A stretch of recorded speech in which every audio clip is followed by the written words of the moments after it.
안녕하세요. 우체국 온에어 최찬기입니다. 저는 지난 4개월 동안 육아휴직을 다녀왔는데요.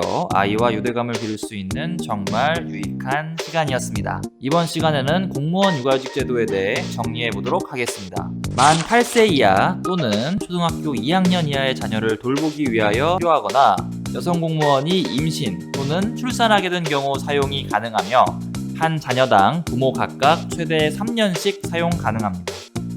육아휴직 수당은 한 자녀당 최대 1년간 지급하는데요.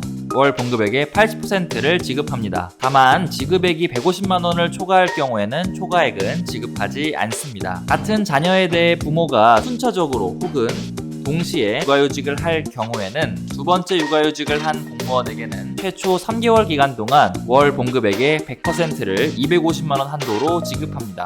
이 제도는 부부의 양성 육아 참여를 활성화하기 위한 제도로 두 번째 육아휴직을 남성이 사용하는 경우가 많기 때문에 흔히 아빠의 달 제도라고 불리고 있습니다. 그런데 이러한 육아휴직 수당은 육아휴직 기간에는 85%만 받을 수 있습니다.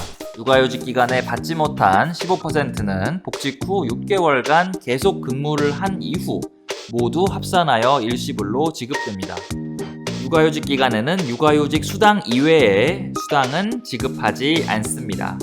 저는 아빠의 달이 적용되는 첫 3개월은 봉급의 100%에 85%를 지급받았고 공무원 연금 기여금을 납부하여 약 170만 원을 수령하였습니다. 일반 육아휴직 수당이 적용되는 기간에는 150만 원의 상한액의 85%를 지급받았고 공무원 연금 기여금을 납부하여 약 96만 원을 수령하였습니다.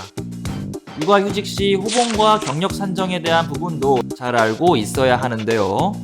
기본급에 영향을 주는 호봉은 첫째와 둘째는 각각 최대 1년, 셋째 자녀부터는 최대 3년을 인정받을 수 있습니다.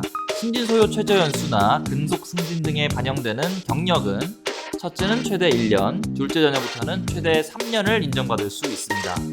이때 첫째 자녀의 경우에도 최대 경력 3년을 인정받을 수 있는 방법도 있는데요.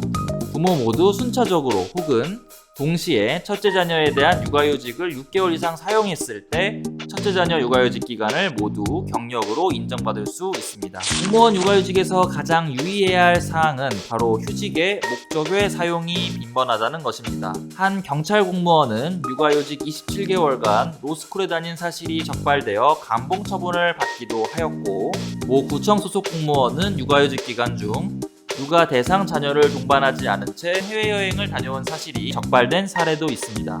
정부에서는 육아휴직의 이러한 목적외 사용에 대한 관리 감독을 강화하고 있습니다. 육아휴직 기간에는 반드시 육아에 전념해야 한다는 점 꼭 기억해 주셨으면 좋겠습니다. 지금까지 우체국 온에어의 최찬기였습니다.